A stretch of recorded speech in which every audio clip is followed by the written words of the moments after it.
বড় মাসের যে এক্সাম্পল সিরিজ চালু করেছিলাম, তো ওই এক্সাম্পল সিরিজের আজকে 4 নম্বর এক্সাম্পল আজকে করব। আমরা জানি ব্র্যাকেটের কাজ আগে করতে হয়, তাহলে ব্র্যাকেটের কাজগুলি আমরা আগে করে নেব। 4, 6 থেকে 3 বিয়োগ করলে কত হয়? 3 হয়। বিয়োগ 4 বসে গেল, গুণ কিছু নেই মানে কিসে রয়েছে ব্র্যাকেটের আগে? গুণে রয়েছে। 10 আর 5 যোগ করে দিলে কত হয়? 15 যোগ 6 গুণ 8 গুণ 7 থেকে 2 বিয়োগ করলে কত হয়? 5 হয়। তাহলে এখানে আমরা দেখতে পাচ্ছি এই দুটো গুণে আছে, এই দুটো গুণে আছে, এই 3টে গুণে আছে। তাহলে 3 4 12 বিয়োগ 4 15 60 যোগ এই 3টাকে গুণ করে দিতে হবে।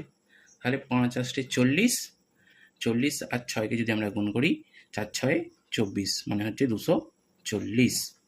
তাহলে এই দুটোকে প্রথমে আমরা বিয়োগ করে দিই। বিয়োগ করে দিলে কত হয়? -48 যোগ 240। তাহলে এখানে আমরা মাইনাস প্লাসে কি হয়? মাইনাসে প্লাসে হয় মাইনাস, তাই তো? তাহলে এখানে দুটোর মধ্যে বিয়োগ করতে হবে। 240 থেকে যদি 48 বিয়োগ করি তাহলে হবে আমাদের 192। এবার বলবে যে তাহলে এখানে মাইনাস প্লাসে মাইনাস হয়, তাহলে এখানে মাইনাস বসলাম না কেন? তার কারণ হচ্ছে এখানে যে সংখ্যাটা বড়, কোনটা বড়? 48 না 240? 240 বড়।